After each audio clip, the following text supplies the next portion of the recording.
അസ്സലാമു അലൈക്കും വറഹ്മത്തുള്ളാഹി. പ്രിയപ്പെട്ട മക്കളെ, 6ാം ക്ലാസ്സിലെ ഫിഖ്ഹ് അതിലെ 6ാമത്തെ പാഠമാണ്. ഇദാ അഖ്ബലത്തിൽ ഹൈളത്തു ഫദഇസ്സലാ. നിന്റെ ഹൈളിൻ്റെ സമയമായാൽ നീ നിസ്കാരം ഒഴിവാക്കിക്കോ. ഒരു പെണ്ണ്, അവൾക്ക് ഇസ്തിഹാലത്ത് രക്തമുണ്ടായിരുന്നു. സ്വഹാബിയത്തായ വനിതയാണ്. രോഗം കാരണമായി ഉണ്ടാകുന്ന രക്തമാണ് ഇസ്തിഹാലത്ത് രക്തം. അപ്പോൾ അവർ മസ്അല ചോദിക്കാൻ വേണ്ടി വന്നതാ റസൂലുള്ളാഹി സ്വല്ലല്ലാഹു അലൈഹി വസല്ലമയോട്. അപ്പം നബി സ്വല്ലല്ലാഹു അലൈഹി വസല്ലം പറഞ്ഞ മറുപടിയാണ്, ഹൈളിൻ്റെ സമയമാകുമ്പോൾ നിസ്കരിക്കരുത്. ആ സമയം കഴിഞ്ഞാൽ പിന്നെ എന്ത് ചെയ്യുക? നിസ്കരിക്കുക. രക്തം പോയിക്കോട്ടെ, പരിഹാരമുണ്ട് മതത്തിൽ.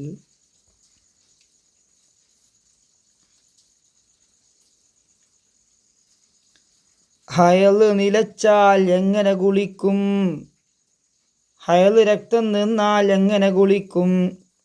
അസ്മാ ബിൻത്ത് ശക്കൽ റളിയല്ലാഹു അൻഹു നബി സല്ലല്ലാഹു അലൈഹി വസല്ലമയോട് ചോദിച്ചു. വെള്ളവും കുളിക്കാനുള്ള താടിയും എടുക്കുക.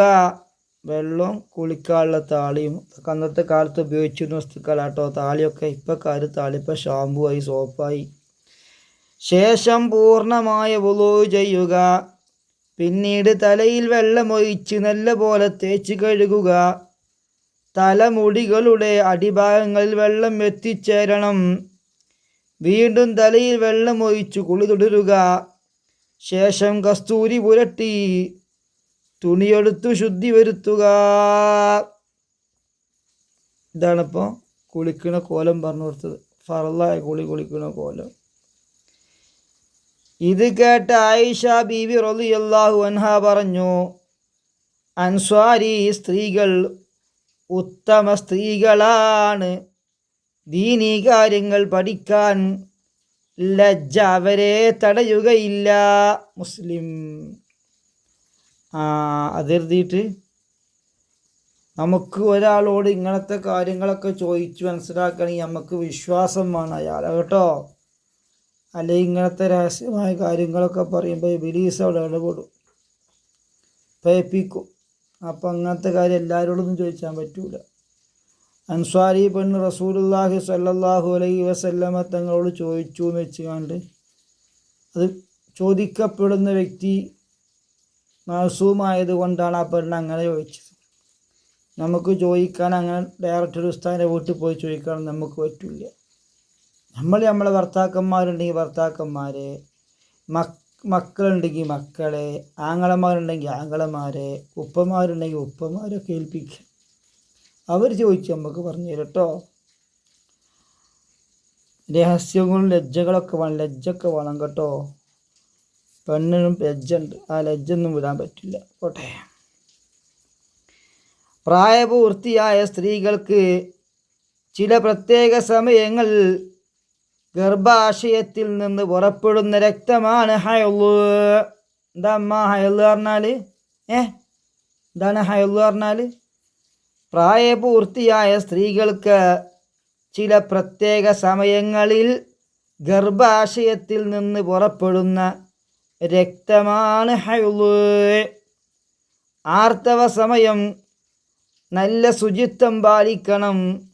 ശുചിത്വമില്ലായ്മ അണുബാധക്ക് കാരണമാകും.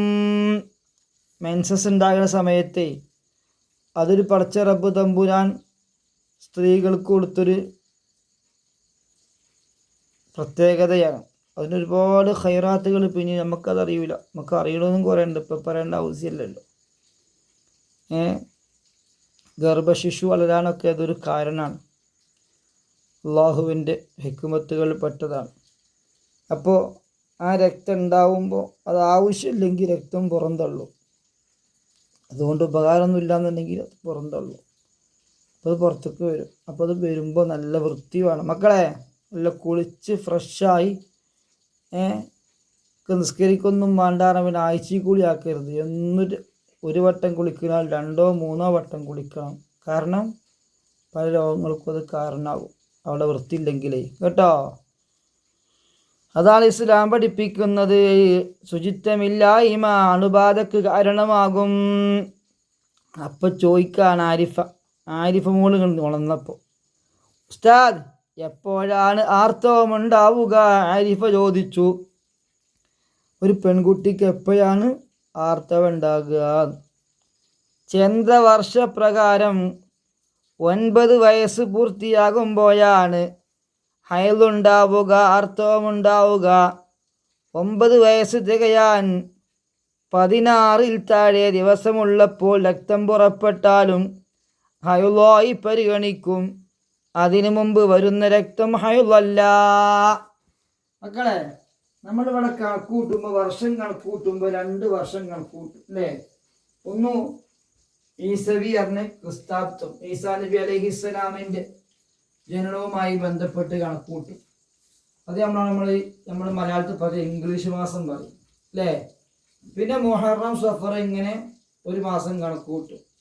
അതും പഴയ കാലത്തൊക്കെ ഉണ്ട്. പക്ഷെ നമ്മൾ ഹിജറ വർഷം എന്നാണ് നമ്മൾ കണക്കൂട്ടുന്നത്. അത് ഉമറുൽ ഫാറൂഖ് റളിയല്ലാഹു അൻഹു നിയമിച്ചതാണ് മുസ്ലിമീങ്ങൾക്ക് വേണ്ടി ഹിജറ വർഷം. മുത്ത് ഹബീബ് സല്ലല്ലാഹു അലൈഹി വസല്ലമ തങ്ങൾ മക്കയിൽ നിന്ന് അള്ളാഹുവിൻ്റെ കൽപ്പന പ്രകാരം മദീനയിലേക്ക് പലായനം ചെയ്ത ആ ഡേറ്റ് കൂട്ടിയിട്ട് ഹിജറ വർഷം എന്ന് പറയും. ഹിജറ വർഷം, ഈ ഹിജറ വർഷം അത് അറബിയാണ്. അത് പരിഗണിക്കുന്നത് ചന്ദ്രന്റെ അസ്തമനം കൂട്ടിയിട്ടാണ്, ഉദയാസ്തമനം പരിഗണിച്ചിട്ട്. ആദ്യം പറഞ്ഞ ഇംഗ്ലീഷ് മാസം പറഞ്ഞത്, ഇംഗ്ലീഷ് വർഷം പറഞ്ഞത് അത് സൂര്യന്റെ അസ്തമനവും ഉദയവും പരിഗണിച്ചിട്ടാണ്. ഇപ്പൊ മനസ്സിലായ? സൂര്യനെ പരിഗണിക്കുമ്പോൾ നമ്മൾ ഇംഗ്ലീഷ് കണക്ക് കൂട്ടും, ചന്ദ്രനെ പരിഗണിക്കുമ്പോൾ നമ്മളെ ഹിജറ കണക്ക് കൂട്ടും, ഹിജറ വർഷം കൂട്ടും. അത് രണ്ടും വ്യത്യാസം ഉണ്ട്. അപ്പോൾ ഒരു വർഷം സൂര്യൻ 365 ദിവസം ഉദിക്കണു അസ്തമിക്കണുണ്ട്. അപ്പോൾ ഒരു കൊല്ലം നടി എന്നാ 365 ഇല്ല ചന്ദ്രന്, 354 ഉള്ളൂ. അപ്പൊ അതുകൊണ്ട് ചന്ദ്രന്റെ വർഷം ദിവസം കുറയും. അപ്പോൾ ഒരാൾക്ക് 10 വയസ്സ് ഇംഗ്ലീഷ് മാസത്തിലാകുമ്പോൾ അയാൾക്ക് അറബി പരിഗണിക്കുമ്പോൾ 10 വയസ്സും 110 ദിവസം ഏറെ ആയിട്ടുണ്ടാവും. 10 വയസ്സും ഉണ്ടാവും, 110 ദിവസം ഏറെ ഉണ്ടാവും. അപ്പോൾ ഒരാൾക്ക് 33 വയസ്സ് പ്രായമാകുമ്പോൾ അയാൾക്ക് ഇംഗ്ലീഷ് കണക്കിൽ 33 വയസ്സാകുമ്പോൾ അയാൾക്ക് ഹിജറ കണക്ക് കൂട്ടുമ്പോൾ അഥവാ കമരിയ വർഷം കൂട്ടുമ്പോൾ 34 വയസ്സാവും. 66 വയസ്സാകുമ്പോൾ അഥവാ ഷംസി നമ്മളെ ഇംഗ്ലീഷ് കണക്കിൽ 66 വയസ്സാകുമ്പോൾ അയാൾക്ക് 68 വയസ്സാവും. 99 വയസ്സാകുമ്പോൾ 101 വയസ്സാവും. ഇതെങ്ങനെയാ ഉസ്താദേ? അപ്പോൾ ഞാൻ പറഞ്ഞത് സൂര്യനെ പരിഗണിച്ചും കണക്ക് കൂട്ടലുടെ വർഷം, അതാണ് നമ്മൾ ഇംഗ്ലീഷ് കണക്ക്. ചന്ദ്രനെ പരിഗണിച്ചു, ചന്ദ്രന്റെ ഉദയാസ്തമനം പരിഗണിച്ചും കണക്ക് കൂട്ടലുണ്ട്, അതാണ് ഹിജറ വർഷം. പക്ഷെ ഇസ്ലാമിൽ ഹിജറ വർഷമേ ഉള്ളൂ കേട്ടോ. ഇസ്ലാമിൻ്റെ എല്ലാ നിയമങ്ങളും ഹിജറ വർഷമാണ്. നമ്മൾ റസൂലുള്ളാഹി സ്വല്ലല്ലാഹു അലൈഹി വസല്ലമ ജന്മദിനം എങ്ങനെ വയ്ക്കല്? റബീഉൽ അവ്വലല്ലേ? അതങ്ങനെ മാറി മാറി വരുന്നേ. ആ സ്ഥാനത്ത് ഈ ക്രിസ്ത്യാനികള് ക്രിസ്മസ് കഴിക്കലോ, ഓർക്കൊന്നും ഡിസംബർ 25 കഴിക്കാറ് അല്ലേ? നമ്മളത് ഡിസംബറിൽ നടക്കൊന്നുമില്ല. ഡിസംബറിലോ ജനുവരിയിലോ ഒക്കെ ലഭിക്കുന്നതാണ്. അപ്പം എൻ്റെ മക്കളൊക്കെ എന്താ ചെയ്യേണ്ടതെന്ന് അറിയോ? ഈ ബർത്ത്ഡേ ഒക്കെ കണക്ക് കൂട്ടുമ്പോൾ, ബർത്ത്ഡേ ഇസ്ലാമിൽ ഒരു പ്രോത്സാഹിപ്പിക്കപ്പെട്ട സംഭവമൊന്നുമല്ല. പക്ഷെ ഇപ്പം അങ്ങനെയാണല്ലോ. അല്ലാഹുവിൻ്റെ റസൂൽ സല്ലല്ലാഹു അലൈഹി വസല്ലം പറഞ്ഞില്ലേ, ആഖിറു സമാനാകുമ്പോൾ എൻ്റെ ഉമ്മത്ത് ഈ ജൂത നസ്രാനികളോട് ശിബറം ബിശിബർ, ചാണോട് ചാണ് പിൻപറ്റും. ആ ഹംക്കുകൾ എന്തെങ്കിലും ചെയ്യുന്നതൊക്കെ ഇവിടെ ചെയ്യും. അത് ഖിയാമത്ത് നാളിൻ്റെ അടയാളമാണ്. ഞാൻ പ്രോത്സാഹിപ്പിക്കൂല ബർത്ത്ഡേ കഴിക്കാനേ പാടില്ല. അങ്ങനെ സന്തോഷിക്കാനില്ലേ നമുക്ക് ബർത്ത്ഡേ ഉണ്ട്. അഷ്റഫുൽ ഖൽഖ് സല്ലല്ലാഹു അലൈഹി വസല്ലം ഖുൽ ബിഫദ്ലില്ലാഹി വബിറഹ്മതിഹി വബിദാലിക ഫല്യഫ്റഹ്. നമുക്കൊരു ദിവസം നഷ്ടമാണ്. നമുക്കിവിടെ ദുനിയാവിൽ സങ്കടമാണ് ഒരു ദിവസം കുറയുമ്പോൾ. കാരണം നമുക്ക് അത്രയും നമ്മളെ ഉമ്മാനെ ഇപ്പാനെ കുറിച്ച് പിരിയല്ലേ, നമ്മൾ ഈ ലോകത്തിട്ട് അകലെയല്ലേ. അപ്പോൾ അതുകൊണ്ട് ആഖിറത്തിലേക്ക് പോവുകയാണ് ഞാൻ. അപ്പോൾ നമുക്ക് സങ്കടമാണ്. നിസ്കരിക്കാൻ സമയം കുറയാണ്, നോമ്പെടുക്കാൻ ദിവസം കുറയാണ്. അപ്പോൾ അതുകൊണ്ട് നമുക്ക് വയസ്സ് കൂടുമ്പോൾ സങ്കടമാണ്, സന്തോഷമല്ല. എന്നാൽ ആൾക്കാർ 10 വയസ്സായി സന്തോഷിക്കുകയാണ്, 15 വയസ്സായി സന്തോഷിക്കുകയാണ്. എന്താണെന്നതിൻ്റെ ഹിക്മത്ത് അള്ളാഹ്ക്കേ അറിയില്ല. എന്താകട്ടെ, അപ്പോൾ നമ്മൾ ഈ ഹയൽ ഉണ്ടാകാനുള്ള സമയം കണക്കൂട്ടുമ്പോൾ എങ്ങനെ കണക്കൂട്ടുക? 9 വർഷം. അതേത് വർഷം? നമ്മൾ ഷംസിയല്ല, ഇംഗ്ലീഷ് മാസമല്ല, ഇംഗ്ലീഷ് വർഷമല്ല, ഹിജറ വർഷം, ഖമരിയായ വർഷം. അപ്പോൾ അത് ഖമരിയായ വർഷം കൊണ്ട് 9 വയസ്സ് പൂർത്തിയായാൽ ഒരു കുട്ടിക്ക്, റജബ് 1 ഒരു കുട്ടി ജനിച്ചു, അത് ജനിച്ച എന്താണ് 1440 റജബിന് ജനിച്ച കുട്ടിയാണെങ്കിൽ ആ കുട്ടിക്ക് 49 റജബാകുമ്പോൾ എത്ര വയസ്സാവും? 9 വയസ്സാവും. ഈ 9ാമത്തെ വയസ്സിൽ ആ കുട്ടി രക്തം കണ്ടാൽ അത് ഹൈളാണ്. ഉസ്താദെ 9 വയസ്സാകാൻ 16 ദിവസം ബാക്കിയുണ്ട്, അപ്പം കണ്ട് അതും ഹൈളാണ്. അപ്പോൾ 9 വയസ്സ് 16, 14, 13, 15 ഒക്കെ അടിയിൽ ഹൈൾ രക്തം കണ്ട അത് ഹൈളാണ്, രോഗരക്തമല്ല, ഹൈൾ രക്തമാണ്.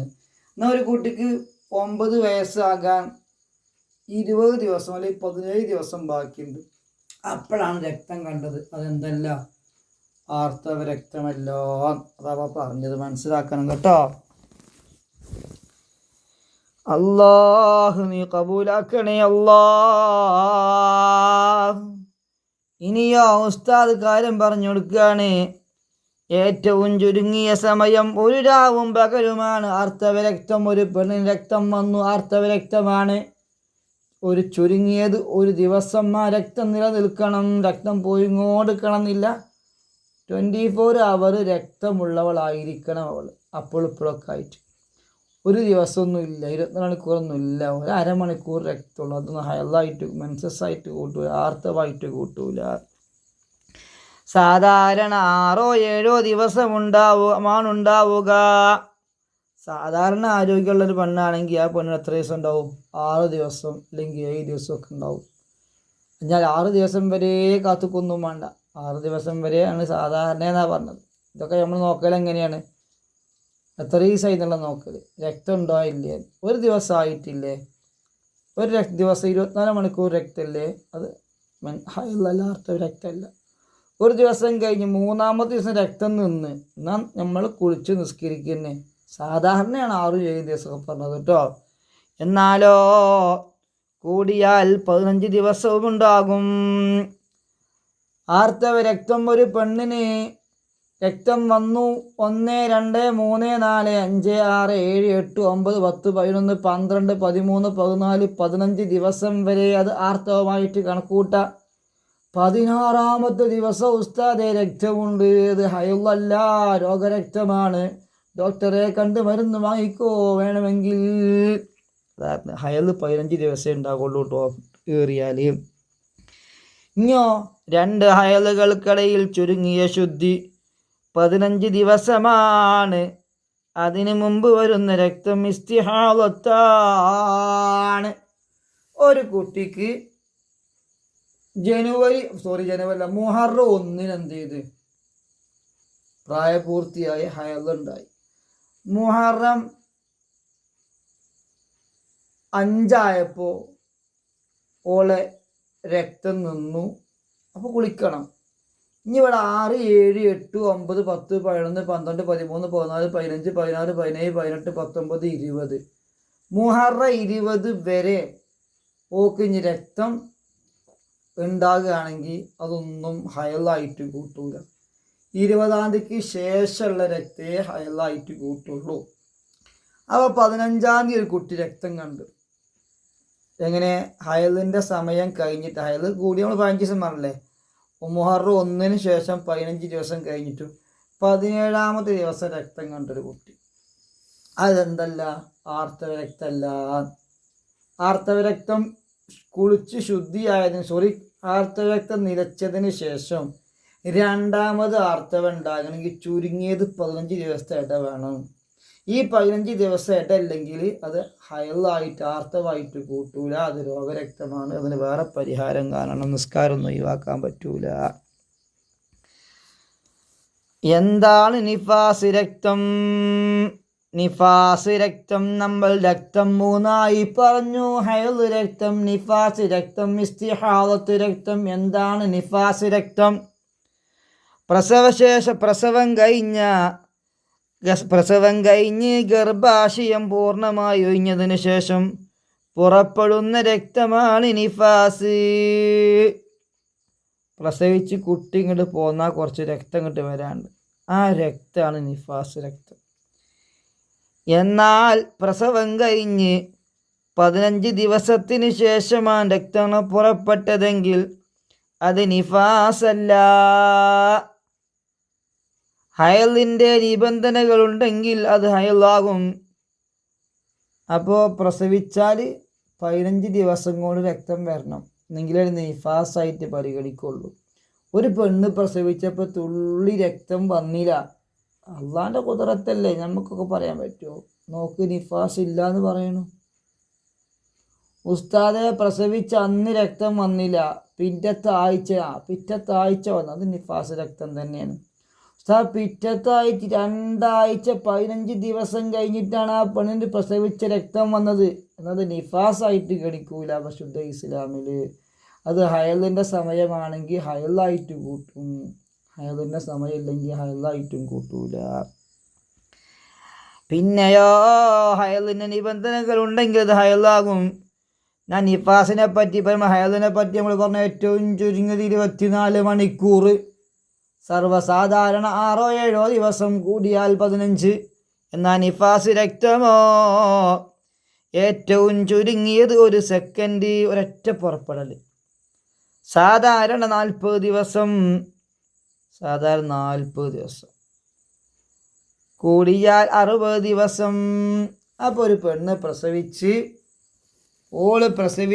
ഒരു 15 ദിവസമായപ്പോൾ പിന്നെ ഓക്ക് രക്തമൊന്നുമില്ല. നമ്മൾ നിസ്കരിക്കണം, ആഫിയത്തുണ്ടെങ്കിൽ നോമ്പ് നോക്കണം, നിർബന്ധമല്ല ഗർഭിണികൾക്ക്, നിസ്കാരം നിർബന്ധം.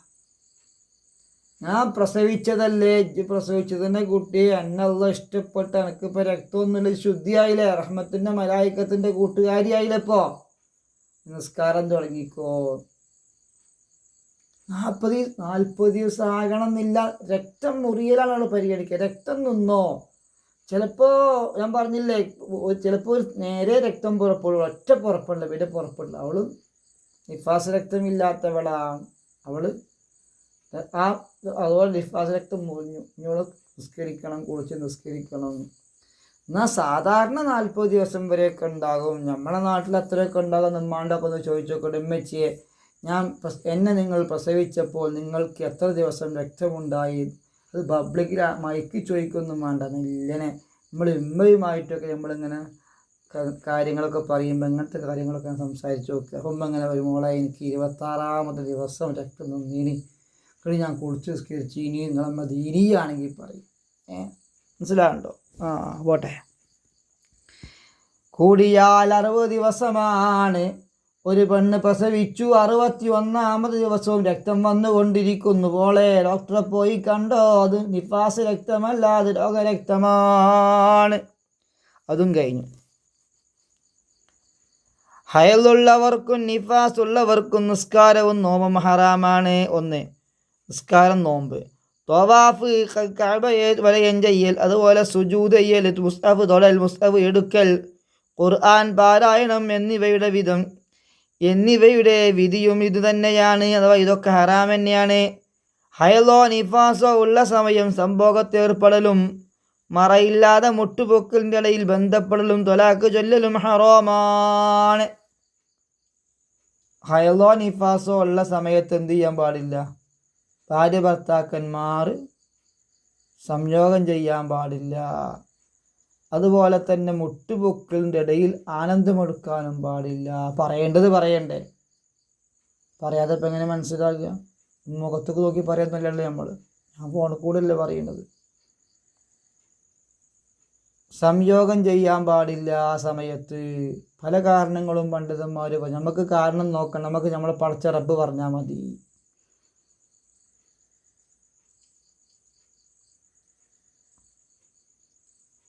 ചെലോല് പറഞ്ഞ കുട്ടിക്ക് വെള്ളപ്പാണ്ടുണ്ടാകും, ചെലോല് പറഞ്ഞ കുട്ടിക്ക് വേറെ അസുഖങ്ങളൊക്കെ ഉണ്ടാകും, മന്ദബുദ്ധി കുട്ടികളാകും. എന്ത്? മെൻസസ് ഉള്ള സമയത്ത് ഭാര്യയും ഭർത്താവും ഇണ ചേർന്നാൽ. പിന്നെ മുട്ടുപൊക്കിൻ്റെ ഇടയിൽ സുഖമെടുക്കലും ഹറാമാണ്, അവിടെയും സന്തോഷിക്കാൻ പാടില്ല. അതല്ലാത്തൊക്കെ പറ്റും. മുട്ടുപൊക്കിൻ്റെ ഇടയിൽ ആനന്ദമെടുക്കലും ഹറാമാണ്. മറയില്ലാണ്ട് മറുണ്ടെങ്കിൽ കുഴപ്പമില്ല. പറ്റേ പിന്നെ പറയട്ടെ, ത്വലാക്ക് ചൊല്ലലും ഹറാമാണ്. ത്വലാക്ക് മൊഴി ചൊല്ലുക അതും പറ്റൂല. ഓളെ ശുദ്ധിൻ്റെ സമയം കൂടും. അതുകൊണ്ടാട്ടോ ത്വലാക്ക് ചൊല്ലലേ, ഭാര്യ ഭർത്താക്കന്മാർ പിരിയാൻ. എന്നാൽ ഹയൽ നിലച്ചതിന് ശേഷം കുളിക്കുന്നതിന് മുമ്പ് തന്നെ നോമ്പും ത്വലാക്കും അനുവദനീയമാണ്. ജിമാവും മറ്റു ബന്ധങ്ങളും കുളിച്ചതിന് ശേഷം മാത്രമേ അനുവദനീയമാകുള്ളൂ. അപ്പോൾ ഒരു പെണ്ണിൻ്റെ രക്തം രാത്രി ഒന്നു അയാൾ രക്താകട്ടെ, നിഫാസ് രക്താകട്ടെ, അവൾ കുളിച്ചിട്ടൊന്നുമില്ല. എന്നാൽ അവൾ സുബൈക്ക് നീച്ചിട്ടാണ് കുളിക്കുന്നത് നിസ്കരിക്കാൻ വേണ്ടിയിട്ട്. എന്നാൽ അവൾക്ക് നോമ്പ് നോക്കാം. എന്തുകൊണ്ട്? രക്തം നിന്നാൽ നോമ്പ് നോക്കാം. അവളെ ത്വലാക്ക് ചൊല്ലേണ്ട ഭർത്താവാണെങ്കിൽ അവൾ ത്വലാക്ക് ചൊല്ലണമെങ്കിൽ ത്വലാക്ക് ചൊല്ലാം, കുളിക്കാൻ കാത്തിക്കണ്ട. ആ സ്ഥാനത്ത് ബാക്കി എന്തെല്ലാം കാര്യങ്ങൾ പറഞ്ഞു, സംയോഗം, അതുപോലെ തന്നെ മുട്ടുപൊക്കിൻ്റെ ഇടയിൽ മറയില്ലാണ്ട് ആനന്ദമെടുക്കുക, തവാഫ് ചെയ്യുക, തവാഫ് ചെയ്യുക, സുജൂദ് ചെയ്യുക, നിസ്കരിക്കുക, ഖുർആൻ ഓതുക, ഖുർആൻ തൊടുക, ഇതൊക്കെ പറഞ്ഞില്ലേ? ഇതൊക്കെ ചെയ്യണമെങ്കിൽ എന്ത് ചെയ്യണം? ഈ പമ്പറന്നോട് കുളിക്കണം. കുളിക്കാതെ ഇതൊന്നും ചെയ്യാൻ പറ്റൂല പരിശുദ്ധ ഇസ്ലാമിൽ. ഹയലുകാരും നിഫാസുകാരിയും കുളിക്കാണ്ട് രക്തം മുറിഞ്ഞാൽ നിലച്ചാൽ പറ്റുന്ന രണ്ട് വസ്തുക്കൾ, ഒന്ന് നോമ്പാണ്, മറ്റൊന്ന് ത്വലാഖാണ്. ഹയലുകാലത്തും നിഫാസ് കാലത്തും നഷ്ടപ്പെടുന്ന നിസ്കാരവും നോമ്പും ഖളാ വീട്ടണോ? ചോദ്യമാണ്. ഹയല് കാലത്തെ നോമ്പും ഖളാ വീട്ടണം, നോമ്പ് ഖളാ വീട്ടണം. നിസ്കാരം ഖളാ വീട്ടൽ ഹറാമാണ്. എന്നാൽ ഇസ്തിഹാലത്തിൻ്റെ സമയം നിസ്കാരവും നോമ്പും ഒഴിവാക്കാൻ പാടില്ല. എന്തൊക്കെയാണ് പറഞ്ഞത്? ഹയലോ നഫാസോ ഉള്ള സമയത്ത് പെണ്ണജ് നിസ്കരിക്കരുത് കേട്ടോ. നിസ്കരിക്കൽ ഹറാമാണ്, കുറ്റം കിട്ടും. എന്നാൽ ഹയലോ നിഫാസോ ഉള്ള സമയത്ത് നോമ്പ് നോക്കലോ അതും പറ്റൂല. ഉസ്താദ് ഞാൻ ഇപ്പോൾ നോമ്പിക്കൊരു നോക്കാൻ പറ്റില്ല എന്ന് പടച്ച റബ്ബിൻ്റെ നിയമല്ലേ. പിന്നെ എന്താ ചെയ്യേണ്ടത്? നിസ്കാരം പിന്നെ നിസ്കരിക്കാൻ പാടില്ല. നോമ്പ് ശുദ്ധിയായാൽ പിന്നെ നിസ്കരിച്ച് നോമ്പ് അനുഷ്ഠിക്കണം, നോമ്പ് ഖളാ വീട്ടണം. ഹയല് നിഫാസ്, ഹയലും അല്ല നിഫാസും അല്ല, രോഗം കാരണം രക്തമുള്ള പെണ്ണാണ്. ആ പെണ്ണ് ഒന്നും ഒഴിവാകൂല. നോമ്പും നോക്കണം, നിസ്കാരം നിസ്കരിക്കണം. അതിൻ്റെ കോലം എങ്ങനെയാണ്? നോമ്പൊക്കെ അപ്പോൾ പണിയൊന്നുമില്ലല്ലോ. നോമ്പ് ആർക്കും നോക്കാം, നിസ്കരിക്കുമ്പോൾ കുറച്ച് നിബന്ധനകൾ പറയും. ഹയലിൻ്റെയും നിഫാസിൻ്റെയും അല്ലാത്ത സമയങ്ങളിൽ വരുന്ന രക്തമാണ് ഇസ്തിഹാലത്ത്. നിസ്കാരത്തിൻ്റെ സമയമായതിനു ശേഷമാണ് അവൾ വുളൂ ചെയ്യേണ്ടത്. ബാങ്ക് വിളിച്ചെങ്കിലേ, ബാങ്ക് വിളിക്കുക, നിസ്കാര സമയമായെങ്കിലേ വുളൂ ചെയ്യാൻ പറ്റുള്ളൂ. ഒരു രോഗമോ രക്തമില്ലാത്ത പെണ്ണാണ്, ഓക്ക് എന്ത് ചെയ്യുക? സുബഹിക്ക് തന്നെ വേണമെങ്കിൽ ളുഹറിന് ഒതുണ്ടായി കുത്തിരിക്കുക. പക്ഷേ രോഗരക്തമുള്ള പെണ്ണാണെങ്കിൽ ഓക്ക് ളുഹറിൻ്റെ സമയമായിട്ട് ളുഹർ നിസ്കരിക്കാൻ വുളൂ ചെയ്യാൻ പറ്റുള്ളൂ. അസറിൻ്റെ സമയമായിട്ട് അസർ നിസ്കരിക്കാൻ വുളൂ ചെയ്യാൻ പറ്റുള്ളൂ. വുളൂ ചെയ്യുന്നതിന് മുമ്പ് ഗുഹ്യഭാഗം കഴുകുകയും പഞ്ഞി പോലെയുള്ള ഗുഹ്യഭാഗത്ത് വെച്ച് കെട്ടുകയും വേണം. അതെന്തിനാ? ഗുഹ്യഭാഗത്ത് രക്തം ഇങ്ങനെ പോയിക്കൊണ്ടിരിക്കല്ലേ കുട്ടിയെ? രക്തം ഇങ്ങനെ പോയി, രോഗമല്ലേ, രക്തം ഇങ്ങനെ ചുറ്റായിട്ട് പോവുകയാണ്, കിരിഞ്ഞുകൊണ്ടിരിക്കുകയാണ്. നിസ്കരിക്കുമ്പോൾ രക്തം പോവും. പക്ഷെ അള്ളാഹുവിൻ്റെ മതം പറയാണ്, നിസ്കാരം നിൻ്റെ ആരോഗ്യത്തിന് ആവശ്യമാണ്, പടച്ച റബ്ബിൻ്റെ തൃപ്തിക്ക് ആവശ്യമാണ്, ഇജ്ജ് നിസ്കരിക്കണം. നിസ്കരിക്കുമ്പോൾ ബാങ്ക് സമയമായാൽ പെട്ടെന്ന് വുളൂ ചെയ്യാൻ പോവുക. വുളൂ ചെയ്യുന്നതിന് മുമ്പ് ഗുഹ്യഭാഗമൊക്കെ കഴുകി വൃത്തിയാക്കുക. എന്നിട്ട് പഞ്ഞി പോലെയുള്ള നല്ല ഒഴിച്ചു പോകാത്ത വസ്തു ഗുഹ്യഭാഗത്ത് വെച്ചിട്ട് ഒന്ന് കെട്ടുക എന്ന് പറഞ്ഞാൽ ഇങ്ങോട്ട് കൊഞ്ഞാടി പോരാൻ പാടില്ല. നിൽക്കുന്ന രൂപങ്ങൾ എന്ത് കാട്ടിയാലും മണ്ണിലാണ്. കൊഞ്ഞാടി പാടാൻ ഒറ്റ നിൽക്കുന്ന രൂപത്തിൽ വെച്ചതിന് ശേഷം പെടുന്നനെ വുളൂ ചെയ്യുക, പെടുന്നനെ നിസ്കരിക്കുക. ഉടനെ നിസ്കരിക്കുകയും വേണം, അല്ലാണ്ട് കറങ്ങി നടക്കാൻ പാടില്ല. എല്ലാ ഫർദ് നിസ്കാരത്തിനും ഇപ്രകാരം ചെയ്യൽ നിർബന്ധമാണ്. ഓരോ വഖത്ത് നിസ്കാരത്തിന് ഇതുപോലെ ചെയ്യണം. അല്ലാണ്ട് നാം ളുഹുർക്ക് ഉണ്ടാക്കിയ വുളൂ കൊണ്ട് അസർ നിസ്കരിക്കാൻ പറ്റൂല. ഓരോ ഫർദിനും ഓരോ വുളൂ ചെയ്ത് നിസ്കരിക്കണം. ഇനി കുളിനെ പറ്റി പറയാം. ശരീരത്തിൽ മാലിന്യങ്ങളുണ്ടെങ്കിൽ നീക്കം ചെയ്യുക. ഖിബിലക്ക് മുന്നിടുക. കുളിയുടെ സുന്നത്തിനെ ഞാൻ വീട്ടുന്നു എന്ന് നിയ്യത്ത് ചെയ്ത് ബിസ്മി ചൊല്ലുക. പൂർണ്ണമായി വുളൂ ചെയ്യുക. വലിയ അശുദ്ധി നീക്കുന്നു എന്ന് നിയ്യത്ത് ചെയ്യുക. സുന്നത്തുകളെല്ലാം പാലിച്ചു കുളിക്കുക. കുളി കഴിയുന്നത് വരെ വുളൂ മുറിയാതെ ശ്രദ്ധിക്കുക. ഔറത്ത് വെളിവാകാതെ സൂക്ഷിക്കുക. വുളൂഇന് ശേഷമുള്ള ദിക്റും ദുആഉം ചെയ്യുക. കസ്തൂരി പോലെയുള്ള സുഗന്ധം സ്വകാര്യ ഭാഗത്ത് വെക്കുക. ഇപ്രകാരമാണ് കുളിക്കേണ്ടത്. ഇത് 4, 5, 6 വട്ടം ഇങ്ങനെ വായിച്ചിട്ട് കുളിക്കണം. ശരിക്കും പഠിക്കുക കേട്ടോ. കുളിക്കാനും പഠിക്കണം. വലിയ പ്രശ്നമാണ് കുളിച്ചാൽ അറിയില്ലെങ്കിൽ. സഹീഹായ രീതിയിൽ ഇബാദത്തുകൾ ചെയ്യാൻ അല്ലാഹു തആല തൗഫീഖ് ചെയ്യട്ടെ. ആമീൻ. ഏതായാലും ഇപ്പോൾ സമയം കുറേ, ഒരു കഥയും കൂടി പറഞ്ഞ് അവസാനിപ്പിക്കാം. എന്ത് ചെയ്യുന്നറിയോ, നിങ്ങളൊരു സ്ഥലത്ത് വലിയൊരു പ്രശ്നം ഉണ്ടായി. അമ്മായിമ്മ മരോ കുളിച്ചാൻ അറിയൂല. പഠിച്ച കുട്ടിയാണ്. എന്താ ഇപ്പം ചെയ്യുന്നത്? ഉസ്താദ്മാർ ഇപ്പോൾ കുളിപ്പിച്ചാൻ പറ്റുമോ? കുളിച്ചോന്ന് ചോദിക്കാനല്ലേ പറ്റുള്ളൂ. പിന്നെ എങ്ങനെ കുളിച്ചതൊക്കെ ചോദിക്കാം. ചിലപ്പോൾ ഇപ്പോഴത്തെ കാലല്ല മക്കളെ, അങ്ങനൊന്നും ചോദിച്ചാൻ പാടില്ലല്ലോ. ഉസ്താദിനെ പറ്റി എന്തെല്ലാം പറഞ്ഞുണ്ടാക്കും. അല്ലാ, എന്താകട്ടെ, കല്യാണം കഴിഞ്ഞ് മരുവോള് കുളിച്ചിട്ടില്ല എന്ന് കംപ്ലൈൻറ്റ്. അതെങ്ങനെ അമ്മായിയും പറഞ്ഞ്? കല്യാണം കഴിഞ്ഞ് അന്നും പിറ്റേന്നും കുറേ ദിവസം ഈ പെണ്ണ് സുബഹിസ്കരിക്കുന്നുണ്ട്. പക്ഷെ ഓളെ മുടിയൊന്നും ഞാൻ അമ്മായിമ്മ കാണില്ല.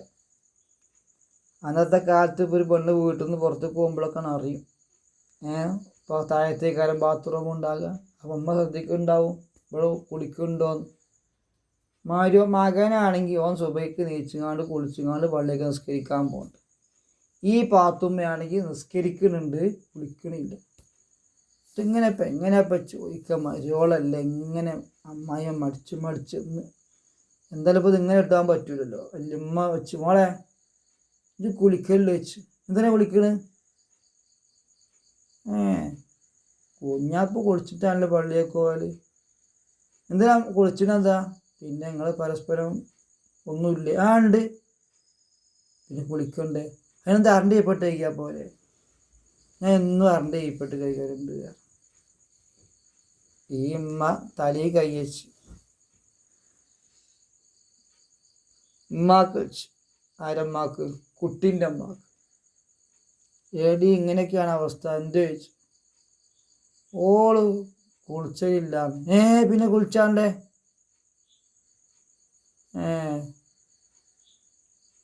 കുളിച്ചലുണ്ടോ? കുളിച്ചലുണ്ടല്ലോ. എങ്ങനെയാ കുളിച്ചത് ചോദിച്ചു. എങ്ങനെയാടി കുളിച്ചു ചോദിച്ചു. കുളിച്ചപ്പോൾ എന്താ അരണ്ടി പണം കഴിക്കണം, അന്ന് കുളി ആയില്ലേ? അപ്പം അമ്മാക്കും അറിയില്ല. സുബ്ഹാനല്ലാഹ്. ഈ അമ്മായിമ്മയാണെങ്കിൽ അന്ധകാലത്ത് ആ കുട്ടിയുടെ ദീന് കണ്ട് കെട്ടിയതാണ്. ഞാൻ പറഞ്ഞത് പ്രാക്ടിക്കൽ വേണം മക്കളെ ഞങ്ങൾക്കൊക്കെ. അതിനപ്പോൾ കഥ പറഞ്ഞത് നമ്മൾ കുളിച്ചാൻ പഠിച്ചാൽ പോരാ. നമുക്ക് പ്രായപൂർത്തിയായിട്ട് നമ്മളൊരു കുളിക്കുമ്പോൾ ആണാണെങ്കിലും പെണ്ണാണെങ്കിലും വലിയ അശുദ്ധി ഉണ്ടായിക്കഴിഞ്ഞാൽ കുളിക്കുമ്പോൾ കുളിയായിരിക്കണം. ശരീരത്തിൻ്റെ മുഴുവൻ സ്ഥലത്തും വെള്ളെത്തണം. നെയ്യത്തും വേണം. വലിയ അശുദ്ധി ഞാൻ ഉയർത്തുന്നു എന്ന് മനസ്സിൽ കരുതണം. എന്നിട്ട് ശരീരം മുഴുവൻ വെള്ളമാക്കണം. ആ വെള്ളം തന്നെ മുസ്താമിലാകാനും പാടില്ല. അങ്ങനെ കുളി പഠിക്കണം മക്കളെ. കുളി പഠിക്കാണ്ട് നിങ്ങൾ നിസ്കാരം ശരിയാവൂല. ഒരാൾക്ക് 15-ാമത്തെ വയസ്സിൽ പ്രായപൂർത്തിയായി, 12-ാമത്തെ വയസ്സിൽ പ്രായപൂർത്തിയായി, ഓന് 25 വയസ്സായി. ഇന്ന് വരെ ഷെറായി പറഞ്ഞതുപോലെ കുളിച്ചിട്ടില്ല. എന്നുകൊണ്ട് നിസ്കാരത്തിലൊക്കെ അള്ളാഹു വിട്ടാണ്ടാകും. ഈ നിസ്കാരം പഠിച്ചവനുമാണോ? ശുദ്ധിയില്ലാത്ത നിസ്കാരം അള്ളാഹ്ക്ക് വേണ്ടല്ലോ. അപ്പം അതുകൊണ്ട് പ്രാക്ടിക്കലായിട്ട് വീട്ടിൽ പോയിട്ട് ഉമ്മയുമായി താത്തയുമായൊക്കെ ചർച്ച ചെയ്തിട്ട് നമ്മൾ കാര്യഗൗരവത്തോടെ ഈ വിഷയം പരിഗണിക്കണം. നമ്മുടെ ഇബാദത്ത് നഷ്ടപ്പെട്ട നമുക്ക് ലദ്ദത്ത് ഉണ്ടാവില്ല. കുത്തി മറന്നതുകൊണ്ട് കാര്യമല്ല. നമുക്ക് രസം കിട്ടണം. നിസ്കരിക്കാൻ രസം വേണം. ഉമ്മ നിസ്കരിച്ചോന്ന് ചോദിക്കണ്ട. കൊടുത്തമ്മ എന്ന് പറഞ്ഞാൽ നിസ്കരിക്കാൻ പോണത് ലദ്ദത്തുൽ ഇബാദത്ത് തന്നെ അതാണ്. എടി നിസ്കരിക്കണമൊന്നുമില്ലേ? നിസ്കരിച്ചോ? നിസ്കരിച്ചില്ല എന്നുള്ളൂ.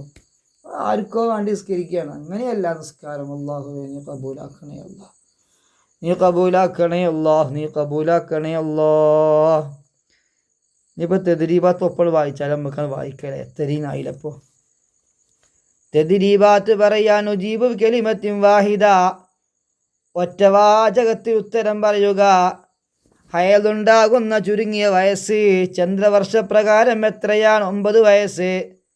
ഹയലുണ്ടാകുന്ന ചുരുങ്ങിയ സമയം എത്രയാ? ഒരു രാവും പകലും അഥവാ 24 മണിക്കൂർ. 3. സാധാരണ ഹയലുണ്ടാകുന്ന ദിവസം എത്ര? 6 7 ദിവസം.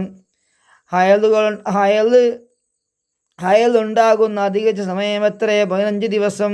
കൂടി എത്ര ഹയലുണ്ടാകും? 15 ദിവസം.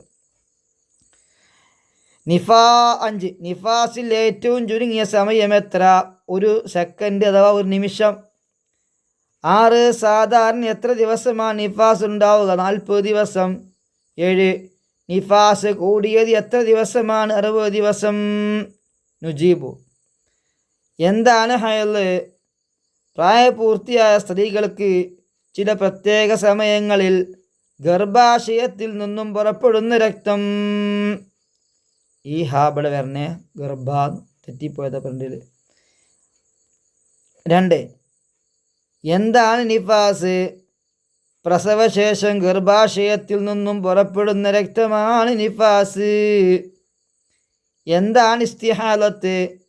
ഹയലിൻ്റെയോ നിഫാസിൻ്റെയോ സമയമല്ലാതെ രോഗം കാരണം പുറപ്പെടുന്ന രക്തം. ഗണ്ണിക ഇതാണ് ഹയലുകുളി, ഹയലുകൊണ്ട് ഹറാമായ കാര്യങ്ങൾ, ഹയല് നിഫാസ് കാലത്തെ നോമ്പ് നിസ്കാരം, ഇസ്തിഹാത്ത് കാലത്തെ നിസ്കാരം, ഇതൊക്കെ ഗണ്ണിക എഴുതണം കേട്ടോ. 1 2 3 4 എണ്ണം. പിന്നെ തഖ്സീസ് ഉണ്ട്. പെൺകുട്ടികളെ നിങ്ങൾ പാഠഭാഗം ഉമ്മാനെ കേൾക്ക് വായിച്ചണം. നിങ്ങളുടെ സംശയങ്ങൾ ഉമ്മ അങ്ങോട്ടും കുട്ടികൾ ഇങ്ങോട്ടും ചോദിച്ച് മനസ്സിലാക്കണം കേട്ടോ. നമ്മൾ ഗണ്ണിക നോക്കുക. ഹയല് കുളി ഞാൻ വായിക്കാണ്ട് നിങ്ങൾ വേണമെങ്കിൽ വായിച്ചോളി. അല്ല നിങ്ങൾ പൗസ് അടിച്ച് എഴുതണമെങ്കിൽ എഴുതിക്കോളി കേട്ടോ. നേരത്തെ പറഞ്ഞത് തന്നെയാണ്. ഇപ്പോൾ സമയം കുറേയാണ് കൂടും, അതുകൊണ്ട് തന്നെയാണ്. അല്ല ഞാൻ കുറേ പറഞ്ഞേക്കണ് ഇപ്പോൾ. ഇനി ഇതോ ഹയല് നിഫാസ് കാലത്തെ നോമ്പും നിസ്കാരവും ഇതാക്കുന്ന ഈ കാണുന്നത് തന്നെ. ഹയല് കാലത്തെ നോമ്പും നിസ്കാരം. പിന്നെ അത് കഴിഞ്ഞിട്ടോ ഇസ്തിഹാലത്ത് കാലത്തെ നിസ്കാരം ഇതാക്കണം. ഇസ്തിഹാലത്ത് കാലത്തെ നിസ്കാരം. അല്ലാഹുവേ നീ സ്വീകരിക്കണേ അല്ലാഹ്, നീ സ്വീകരിക്കണേ റഹ്മാനേ, നീ സ്വീകരിക്കണേ അല്ലാഹ്. അല്ലാഹുമ്മ സ്വല്ലി അലാ സയ്യിദിനാ മുഹമ്മദ് വഅലാ ആലിഹി വസഹ്ബിഹി വസല്ലം.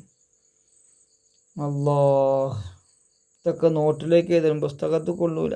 അതൊക്കെ നോട്ട് കൂടെ വേണം അല്ലേ? നോട്ടില്ലേ? നോട്ട് വേണം, നോട്ടിൽ എഴുതണം. ഇനി ഒന്നും കൂടി ഇല്ലേ, ഹയല് കൊണ്ട് ഹറാമായ കാര്യങ്ങൾ.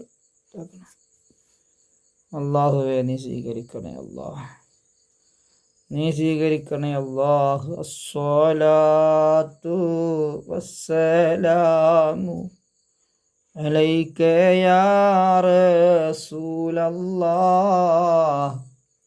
അസ്സലാത്തു വസ്സലാമു അലൈക യാ ഹബീബല്ലാഹ്. പഠിച്ചോനെ നീ സ്വീകരിക്കണേ അല്ലാഹ്. ഞങ്ങൾക്ക് ഞങ്ങളെ ഉമ്മ ഉപ്പ ഉസ്താദുമാർക്ക് സർവ്വപാപങ്ങളും പുറത്തേരണേ അല്ലാഹ്. അബ്ബേ ഞങ്ങൾക്ക് നല്ല ബുദ്ധിയും ഓർമ്മശക്തിയും തരണേ അല്ലാഹ്. ഞങ്ങളെ നീ നല്ലവരാക്കി തരണേ അല്ലാഹ്. ഞങ്ങളെ നിസ്കാരങ്ങളും നോമ്പുകളും സർവ്വ ഇബാദത്തുകളും കുറ്റമറ്റതാക്കി തരണേ അല്ലാഹ്. റബ്ബേ, എൻ്റെ ഉപ്പാടൊക്കെ ഞങ്ങളുമായി ബന്ധപ്പെട്ട് പലരും ഖബറിലുണ്ട്. അവരുടെയൊക്കെ ഖബർ നീ സ്വർഗാക്കണേ അല്ലാ. ഖബർ കണ്ണെത്താ ദൂരം വിശാലാക്കണേ അല്ലാ. ഞങ്ങളെ ഉസ്താദുമാർ, ഞങ്ങളെ സ്നേഹിച്ചവർ, ഭക്ഷണം തന്നവർ, ദുആ കൊണ്ടേൽപ്പിച്ചവർ, സർവ്വ മുഅ്മിനീങ്ങൾ മുഅ്മിനാത്തിൻ്റെ ഖബർ നീ വിശാലാക്കണേ അല്ലാ, വെളിച്ചാക്കണേ അല്ലാ. ബിറഹ്മതിക യാ അർഹമർ റാഹിമീൻ. അസ്സലാമു അലൈക്കും.